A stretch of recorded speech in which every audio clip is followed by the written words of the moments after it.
quero falar sobre a graça salvadora de Deus. A graça de Deus. A graça é um termo muito falado. Todo mundo já ouviu falar essa palavra graça. Essa palavra a gente usa no nosso dia a dia, graças a Deus. Ah, você é cheio de graça.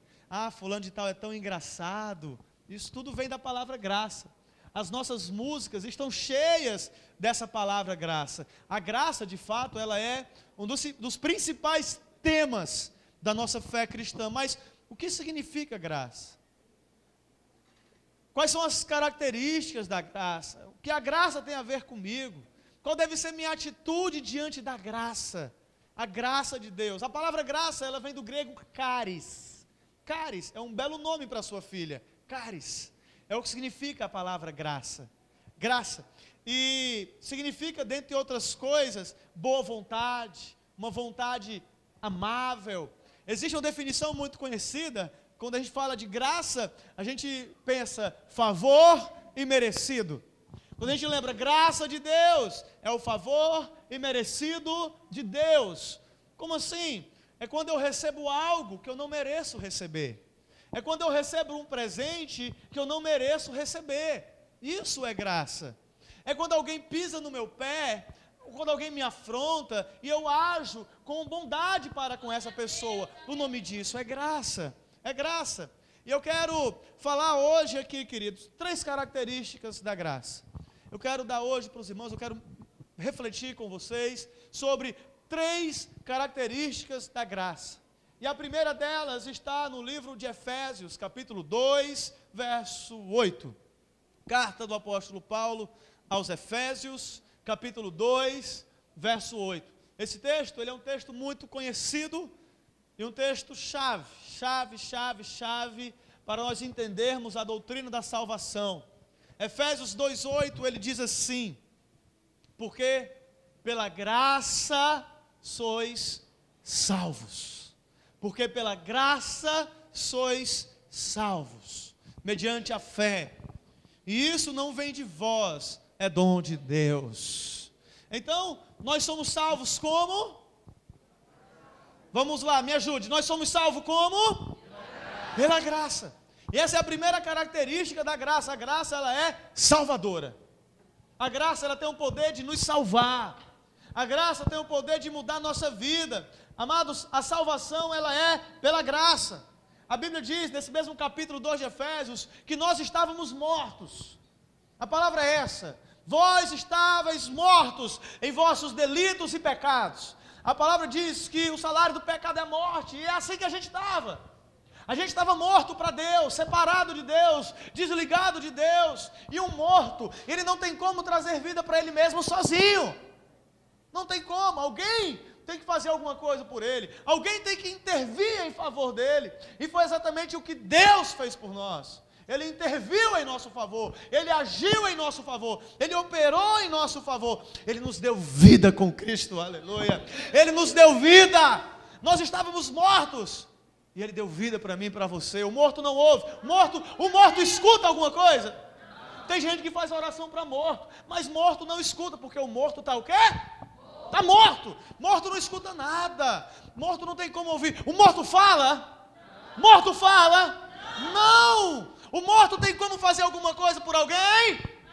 Não, nem por ele mesmo, quanto mais por alguém.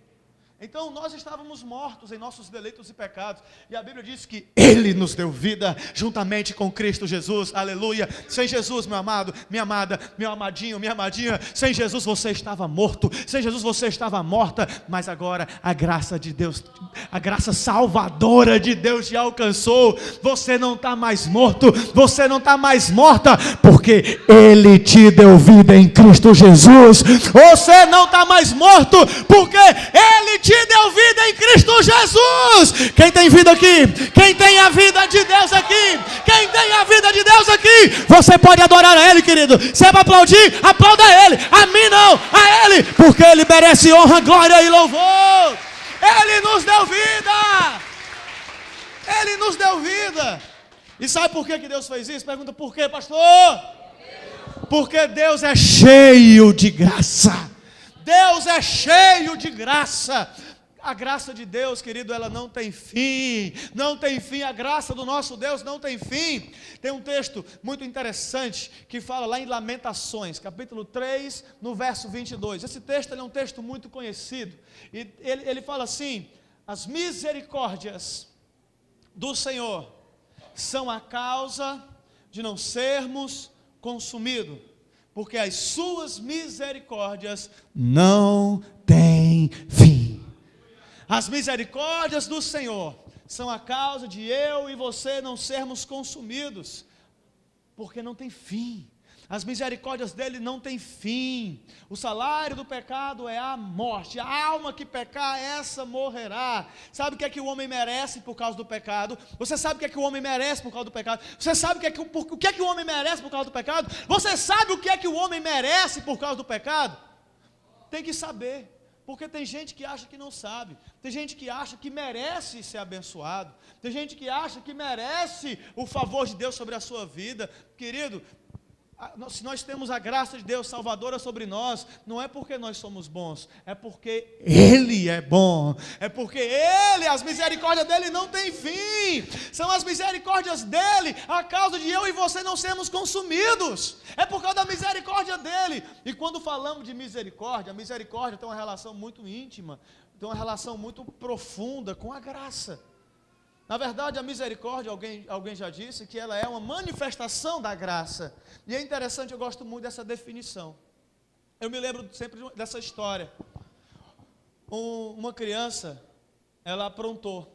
O papai dela falou: olha, você não pode fazer isso. Você não pode comer doce antes de almoçar. Você não pode tomar sorvete. O pai comprou aquele sorvete. Aquele sorvete gostoso, sabe, irmãos? De que mesmo, hein? De tapioca, meu Deus. Com trufa, com Nutella. Sabe? Aí, aquele sorvete. Aí menino. O menino viu o pai colocando aquele pote de 2 litros de sorvete no congelador. Aí o menino comeu um copo já desse tamanho, mas ele: pai, eu quero mais. O pai: não, filho, você não vai comer, porque nós vamos almoçar daqui a pouco.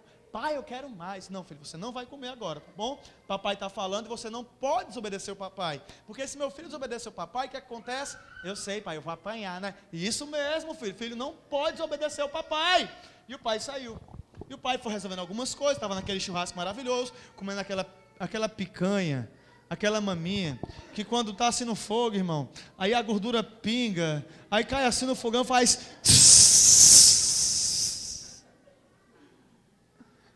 Aí o pai foi lá dentro pegar alguma coisa.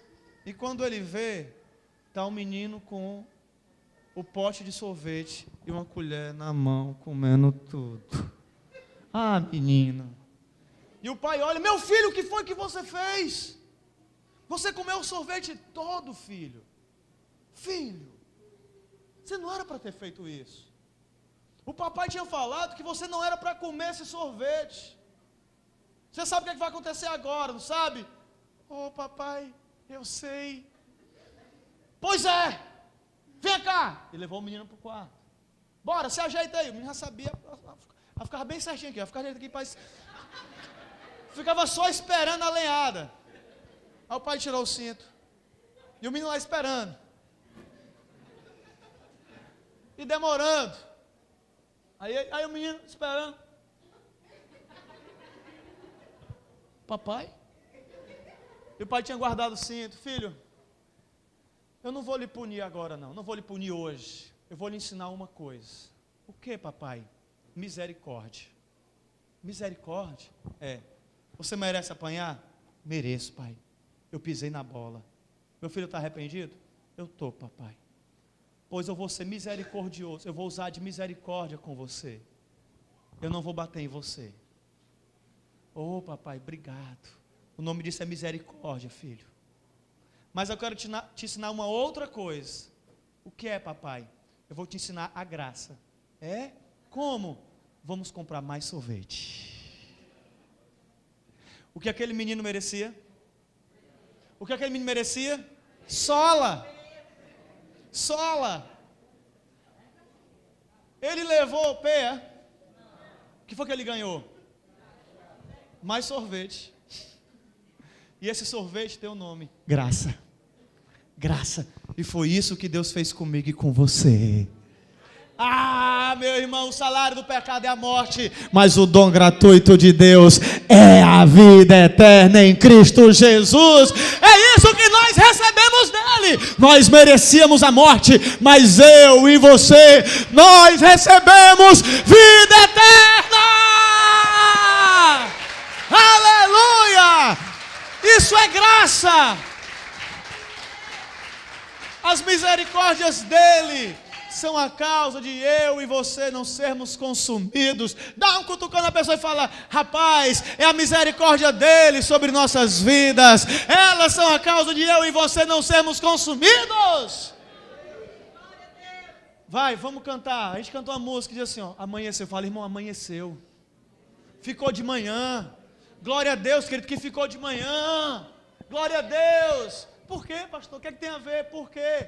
Porque a cada manhã as misericórdias do Senhor se renovam sobre mim, se renovam sobre você. A cada manhã você tem uma nova chance dada por Deus para você recomeçar. Se você caiu, se você tropeçou, está tudo errado, está tudo difícil, não te desesperes, porque amanhã é um novo dia, o dia vai nascer e junto com esse novo dia a misericórdia do Senhor recairá sobre você. Aleluia! Aleluia! Aleluia! Uau! É a misericórdia dele. É a misericórdia dele. Misericórdia é quando eu não recebo o que eu mereço receber. Era o que eu merecia, a condenação, castigo, mas Ele nos perdoou. Ele perdoou os nossos pecados. Isso é misericórdia. Graça é quando eu recebo o que eu não mereço receber. Aquele menino não merecia ganhar mais sorvete, mas ele ganhou mais sorvete. Isso é graça. O pai dele ensinou o que é graça. E é isso que Deus tem feito comigo e com você a cada dia. Ele nos deu a salvação e nós não merecemos a salvação. O que nós merecíamos, querido, era culpa, era condenação, era juízo, mas Ele nos salvou. E Jesus, Ele é a manifestação da graça. A Bíblia diz lá em Tito, no capítulo 2:11, assim: porquanto a graça de Deus se manifestou salvadora. Como? Através de Jesus. Através de Cristo Jesus, a graça de Deus se manifestou salvadora. E a Bíblia mostra uma história lá em João capítulo 8. Essa história é muito conhecida, é a história de uma mulher. A mulher, a Bíblia não fala o nome dela. A Bíblia só diz uma coisa acerca dela: a mulher adúltera. Essa mulher, ela estava na cama com outro homem. Estava no ato sexual com outro homem. Era uma cena vergonhosa, constrangedora. O que ela fez foi muito errado. O que ela fez foi constrangedor. E ela foi pega ali em flagrante adultério. Lá no João 8:3, a Bíblia diz que escribas e fariseus trouxeram essa mulher até Jesus, surpreendida em adultério. Ela estava no próprio ato sexual quando ela foi flagrada. Imagina a cena constrangedora. A Bíblia não fala se ela conseguiu pegar um pano, um lençol para se vestir. Talvez ela estivesse nua diante de Jesus, ou não. A Bíblia não fala. A Bíblia fala de uma mulher que estava ali, querido, prestes a ser dilacerada, condenada, apedrejada por causa do seu pecado. É o que ia acontecer com ela. Mas a graça de Deus se colocou entre você e as pedras. A graça de Deus se colocou entre aquela mulher e as pedras dos seus acusadores. Jesus estava ali. As pessoas estavam cobrando Jesus: você tem que fazer alguma coisa com ela. A lei manda apedrejar, e você, o que é que você diz? Aqueles homens não estavam preocupados com a mulher, eles queriam pegar Jesus, eles não estavam preocupados com ela, mas Jesus, ele falou o que para ela? Eu não te condeno. Eu não te condeno. Querido, a graça abre mão do direito de punir. Só existia alguém ali, uma pessoa, que tinha o poder de apedrejar, de punir e condenar aquela mulher. Só uma pessoa.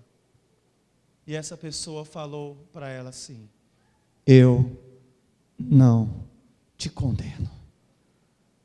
Talvez muitas pessoas tenham apontado o que você fez no passado. Talvez Muitas pessoas têm diariamente passado na sua cara as pisadas de bola que você deu, as mancadas que você deu, as falhas. Eu não estou dizendo que você não falhou, eu não estou aqui querendo passar a mão na sua cabeça, dizer que não aconteceu nada. Mas Jesus, Ele olha para você nessa noite. Talvez as pessoas estejam com sede de justiça, querendo condenar você, falar você não pode sair assim impune. Mas Jesus, Ele olha para você hoje e fala: eu não te condeno. Eu não te condeno. Eu não te condeno. Querido, deixa eu falar aqui uma coisa para você. Sabe quem é aquela mulher ali? Sou eu e você. Porque muita gente olha para a história dela e fala: isso aí pode ser a pessoa, esse aí está do meu lado, tem a ver com ele essa história. Do outro lado, aqui atrás de mim, mas comigo, não. O grande erro da gente é achar que essa história tem a ver com a pessoa do lado, mas não tem a ver com a gente. Ei, essa mulher sou eu e você. Porque Jesus, Ele falou assim, aquele que não tem pecado, atire a primeira pedra. Atire a primeira pedra. Atire a primeira pedra. Então, querido, talvez seu pecado possa parecer aos olhos do homem menor do que o dela. Talvez não seja tão escandaloso como o dela, mas é pecado. E o salário do pecado é a morte. Aquela mulher é você e eu. Nós estávamos perdidos. O nosso caminho era a morte, era a perdição. Mas a graça de Deus nos alcançou. A graça de Deus nos alcançou. A graça de Deus te alcançou, Reginaldo. A graça de Deus te alcançou, Adriana. A graça de Deus te alcançou, Paulinho. A graça de Deus te alcançou, Alexandre. Desse lado aqui agora. A graça de Deus te alcançou, Arthur. A graça de Deus te alcançou, Jorge. A graça de Deus te alcançou, Jane. A graça de Deus te alcançou, Kemuel. A graça de Deus te alcançou. Fala assim: olha, eu sou livre, porque a graça de Deus me alcançou. A graça de Deus me alcançou. Aleluia! Essa é a primeira característica da graça, ela é salvadora. A segunda característica da graça está no capítulo 2 de Efésios também, no verso seguinte, no verso 9. No verso 8 nós lemos que a salvação é pela graça, mediante a fé.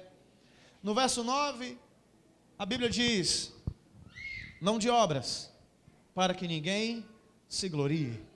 Repete comigo: não de obras, para que ninguém se glorie. Essa aqui é a segunda característica da graça. A graça, ela é imerecida.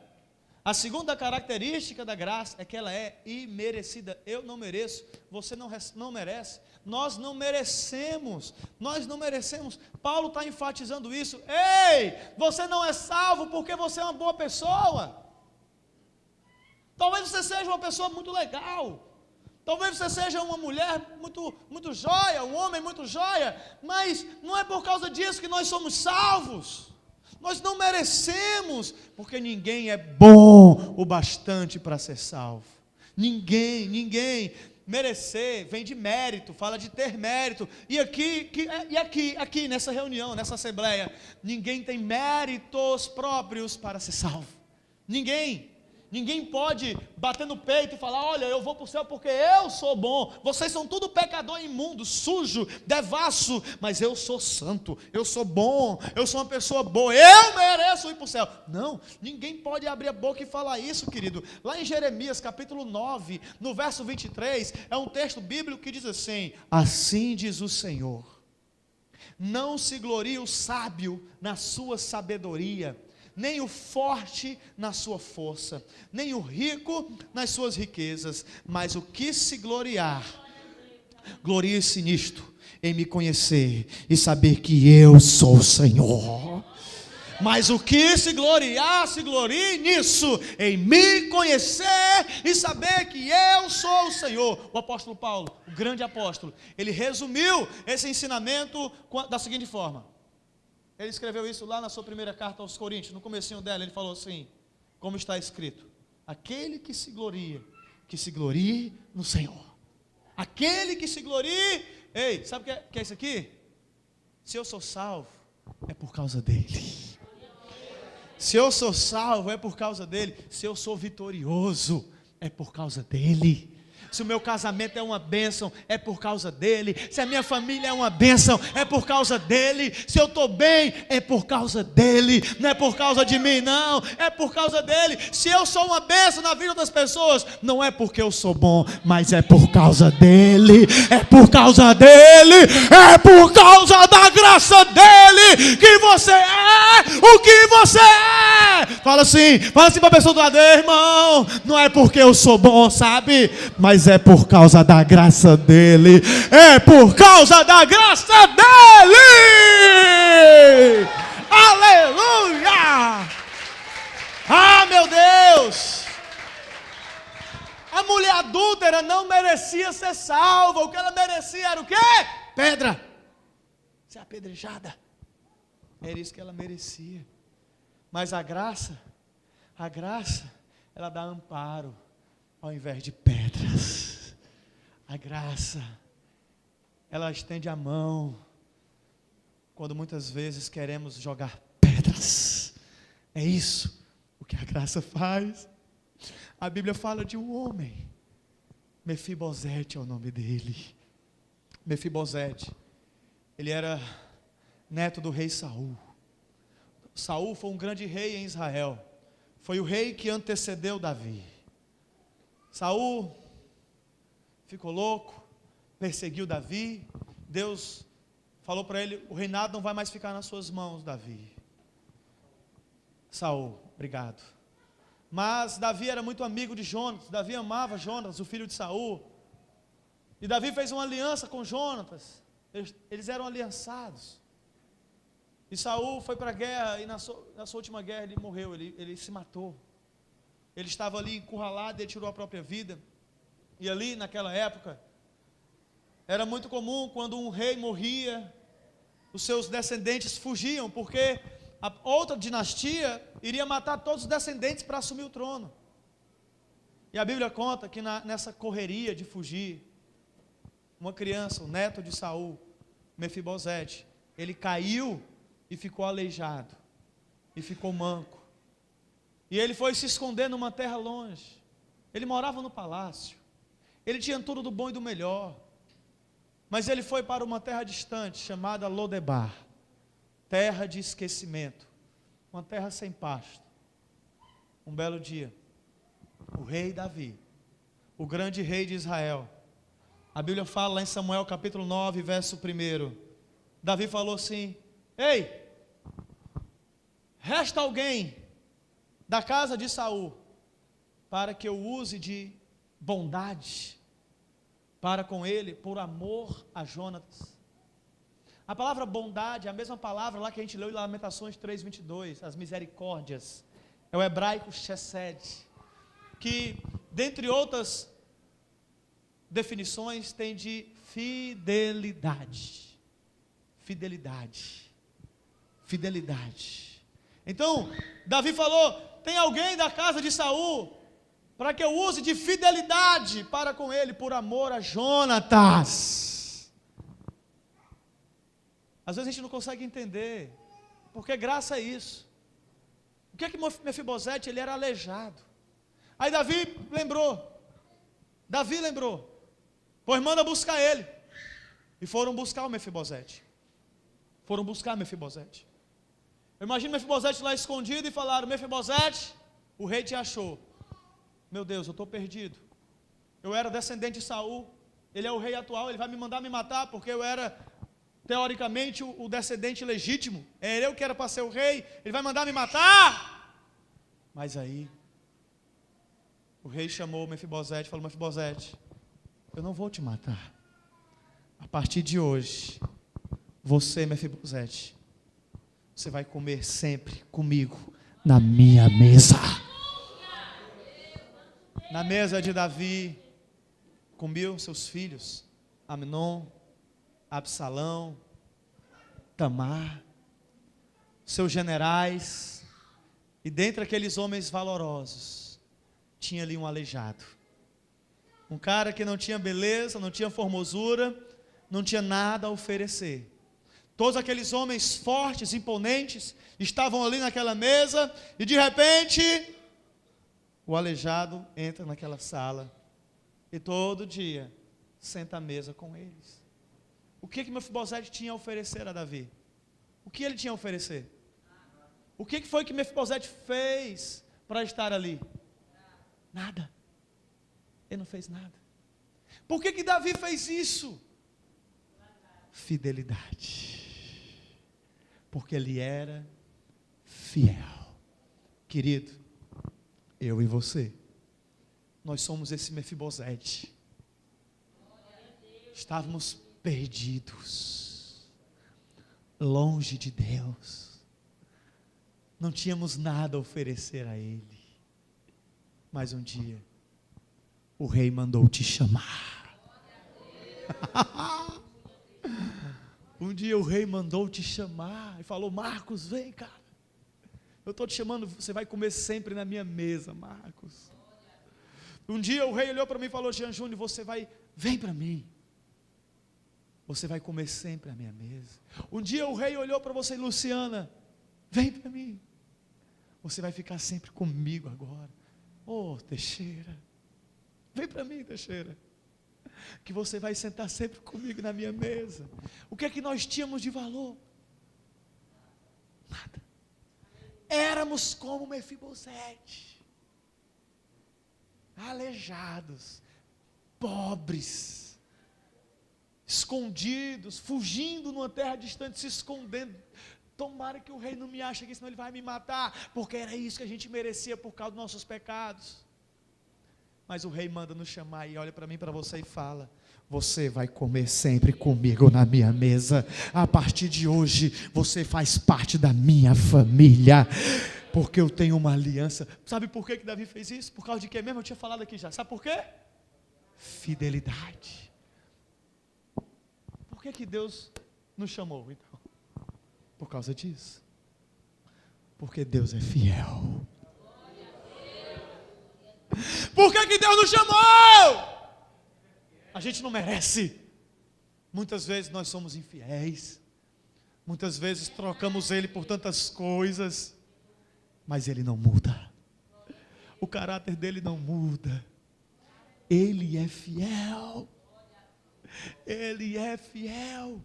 E por causa da fidelidade dele, eu e você, nós estamos aqui, porque a graça de Deus é imerecida.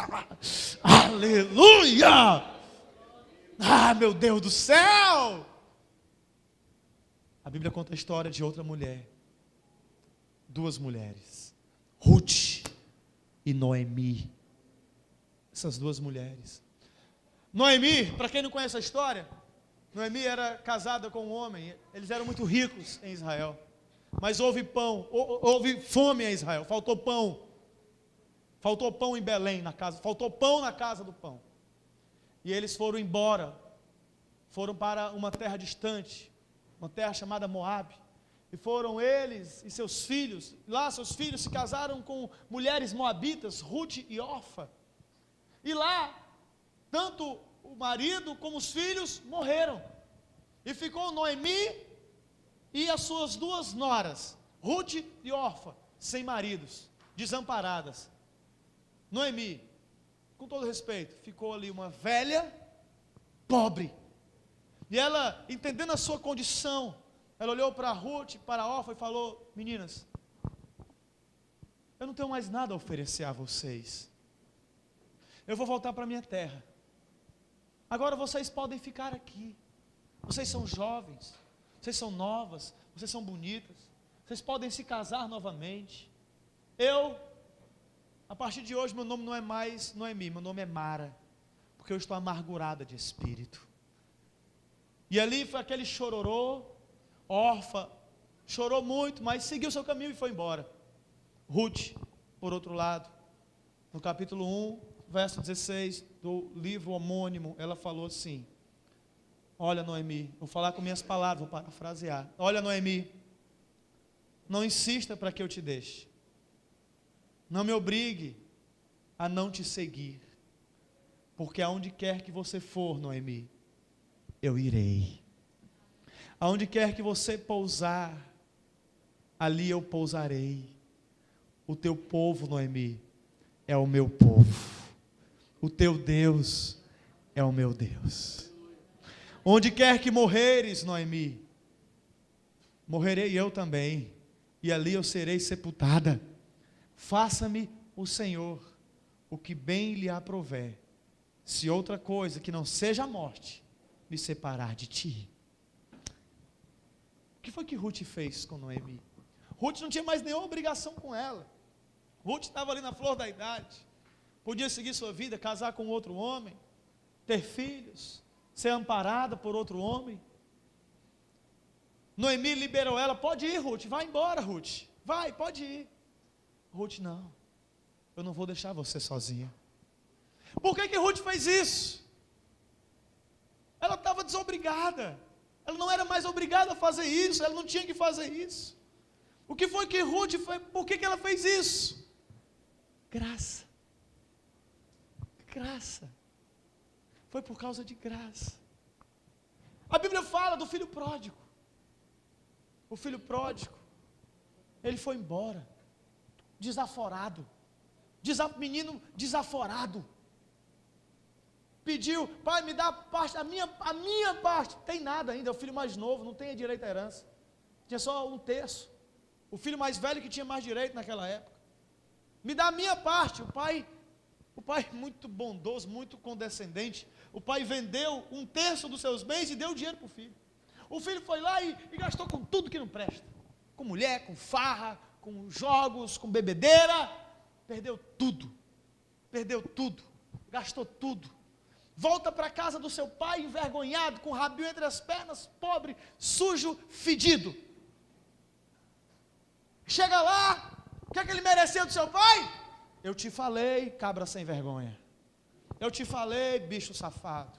Mas tu é teimoso, tu é rebelde. Bem feito. Comeu o pão que o diabo amassou. Bem feito. Isso é culpa sua, seu moleque. Era isso que ele merecia, não era? Era. Mas o que foi que o pai fez? Fez uma festa. Traz roupa nova para ele. Coloca um anel no dedo dele. Coloca uma sandália no pé dele. E pega aquele bezerro cevado, aquele bezerro novo e gordo. E vamos matar ele, vamos fazer um churrasco. Porque esse meu filho estava morto e hoje reviveu. Hoje é dia de festa. Sabe qual é o nome disso, irmão? O nome disso é graça. O nome disso é graça. Sabe quem é esse menino aqui? Se você tem coragem, diz quem é. Se tu é macho, se tu é mulher de verdade, diz quem era esse rapaz aqui. Pois é, um dia você estava lá fora, gastou tudo, papocou tudo, fez tudo que não presta, fez tudo de errado. Um dia você reconheceu: eu vou voltar para a casa do meu pai. E o que foi que teu pai fez? Deu lição de moral? Deu sermão? Botou o dedo na tua cara? O que foi que ele fez? A Bíblia diz que quando um pecador se arrepende, existe uma festa nos céus. Sabe o que foi que ele fez? Segura aí. Você está doido para aplaudir que eu sei, mas segura aí, macho. Vamos segurar um som aqui. Você merecia, era castigo, era punição. Como diz alguns irmãos, é a mão de Deus pesando na tua vida, era isso que você merecia. Mas sabe o que foi que Deus fez por você? Ele fez uma festa para você. Ele fez uma festa para você! Meu Deus!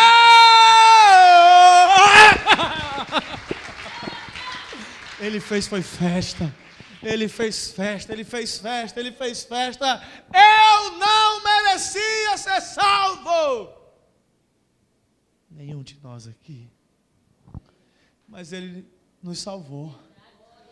E fez uma festa por isso. Terceiro e último lugar. Primeiro lugar, graça, ela é salvadora.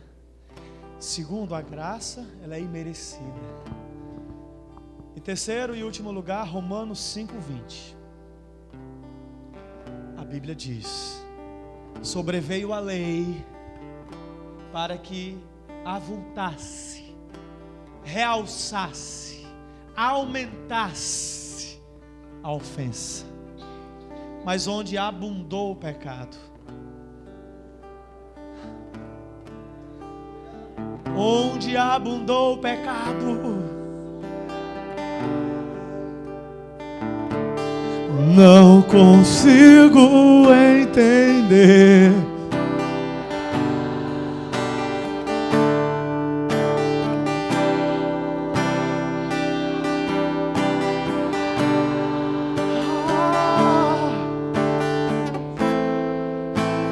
É isso que você está sentindo agora. É isso aí que você está sentindo agora aí. Essa vontade de chorar, de rir, de sair correndo na igreja. Que isso, pastor? Eu quero sair correndo na igreja. É a graça dele, macho. Onde abundou o pecado. Ei! O papel da lei não era só revelar o pecado do homem, mas era a lei, ela tornava o pecado mais grave ainda. Porque uma coisa é a gente ter a consciência nos acusar. Outra coisa é, além da consciência, está escrito, você não pode fazer isso. Então a lei, ela aumentava o tamanho do pecado. Ela avultava a ofensa, como diz no versículo. A lei mostrou o quanto o nosso pecado era abundante. A gente vê lá na lei, não matarás, não roubarás, não darás falso testemunho. Está escrito lá. E quando a gente lê ali, por exemplo, os 10 mandamentos, a gente vê o quanto nós pisamos na bola, o quanto nós falhamos, porque a lei faz isso, ela realça o pecado. A lei, ela avultou o pecado. A gente viu, meu Deus, o quanto meu pecado é grande, quão devasso eu era. Meu Deus, eu não era gente. Meu Deus, eu não prestava. A lei realçou o pecado, mas o pecado, ele realçou a graça. O pecado realçou a graça. Ei! O que essa mulher estava fazendo, cara? Estava traindo o marido. O pecado dela era público agora, todo mundo estava vendo. O que foi que aquele rapaz fez? Ele jogou tudo fora. Ele abandonou seu pai, desonrou seu pai, jogou tudo fora. A lei realçava isso: não adulterarás, honra teu pai e tua mãe. A lei realçava isso. A lei mostrava o quanto o pecado era grave.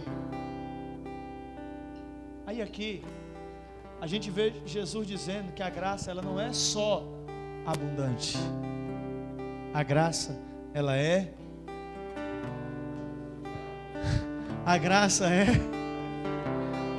Ruper Pericel. Ruper Pericel significa além da medida, mais do que podemos receber, mais do que podemos suportar, mais do que podemos reter, transbordante. A graça é transbordante. Cara, eu não merecia. Eu fiz tanta besteira. Ela é super abundante porque ela é duplamente abundante. Fala, Flame, duplamente. Primeiro, por causa da gravidade do pecado que a gente vivia. O pecado era grave. O pecado daquela mulher era grave, vergonhoso, condenável. Então, eu quero falar para você hoje, talvez você caiu num pecado grave, vergonhoso. Você tem vergonha até hoje. As pessoas passam por você na rua e você baixa a cabeça. Termina o culto, você vai logo embora, porque você se sente constrangido em estar no meio dos outros irmãos. Porque o pecado roubou a sua confiança, a sua dignidade. Deixa eu falar uma coisa para você. Eu não sei quão grande foi o pecado que você pode ter cometido, mas eu te digo hoje que a graça do meu Deus é maior do que esse pecado.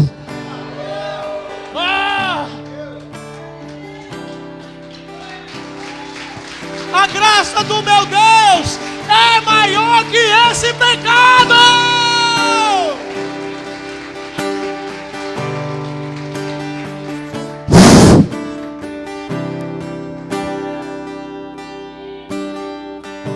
Em segundo lugar, a graça ela é superabundante. Primeiro, por causa da gravidade do pecado. E segundo, por causa da grandeza do favor de Deus por nós. Não bastasse Ele nos salvar lá de um poço profundo, de um lamaçal profundo. Lá em Romanos 5, é o texto que a gente leu, Romanos 5, 20. Lá no verso 17 diz que a morte reinava sobre nós. A morte reinava sobre nós. Mas agora a Bíblia diz que eu e você reinamos em vida. O pecado daquele filho pródigo foi desonroso, foi vergonhoso, mas a generosidade do seu pai foi maior ainda. O pai não se contentou em só dar uma festinha. Teve roupa nova para o seu filho. Roupa nova para o seu filho. Fala aí, você mulher, uma roupa legal, uma marca legal aí. Uma Maui, um vestido da Maui. Uma sandália da Arezzo. Deus ele preparou para você uma roupa da Zara. Cadê? Zara, meu Deus. Os homens, uma camisa da Dudalina, da Ralph Lauren. Olha, merecia nada disso, estava na lama. Aí Deus pega, tira desse lamaçal e coloca uma roupa nova. Olha como é que eu estou agora, todo bonito, cheiroso, arrumado. É Jesus. É Jesus. Não é só essa beleza exterior, não. É a beleza do coração. É o que Jesus fez dentro de nós. Ele nos deu vestes de louvor. Colocou sandália, não somos mais escravos. Eu quero encerrar, querido, falando para você que essa graça, ela é salvadora. Nós estávamos perdidos, mas Ele nos salvou. Essa graça, ela é imerecida. Não merecemos, mas é por causa dEle. Não é por causa de nós, é por causa dEle. Por último, essa graça, ela é abundante. Eu não sei o tamanho do pecado que um dia você esteve mergulhado. Não sei qual foi a gravidade do pecado que você viveu, que você cometeu. Mas eu quero falar para você que a graça e o favor do meu Deus é maior do que qualquer pecado. É maior do que é pecado. Não é por causa de nós. Se eu sou salvo, não é por minha causa, é por causa dele. Se eu sou vitorioso, não é por minha causa, é a graça dele. Se eu sou abençoado, se você é abençoado, se você é abençoador, não é por sua causa, mas é por causa da graça, da graça, da graça, da graça, da graça, da graça, da graça, da graça do Senhor sobre a sua vida. Que Deus te encha da graça, da graça, da graça. Você coloca de pé. Eu não consigo entender a graça, não consigo explicar a graça, mas posso sentir em meu coração. Mas posso sentir em meu coração. eu posso sentir em meu coração que Deus me ama como sou. Eu quero convidar você a adorar a Ele agora, a cantar essa canção, a deixar o Espírito Santo tocar em você, a deixar a graça dele te envolver. Eu queria pedir que ninguém saísse, que evitasse movimento no prédio, e que nesse momento você só fizesse uma coisa: adorasse a Ele, abraçasse a graça dele, deixasse a graça dele te envolver, deixasse o seu coração ser tomado, ser tocado por essa atmosfera. Talvez você está se perguntando o que é isso nesse lugar, o que é isso que eu estou sentindo. Querido, é a presença dele, é a graça dele. Você queria gritar, você queria chorar, você queria rir? Pronto, essa é a hora.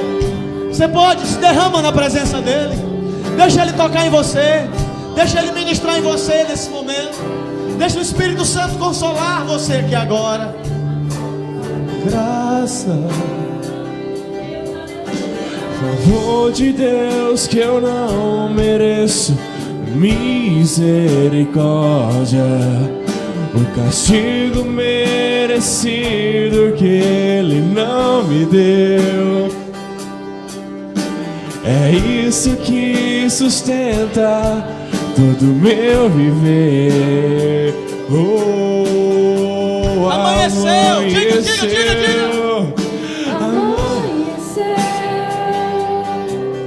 E as misericórdias de Deus se derramaram sobre mim. Essa é a causa de eu não ser consumido.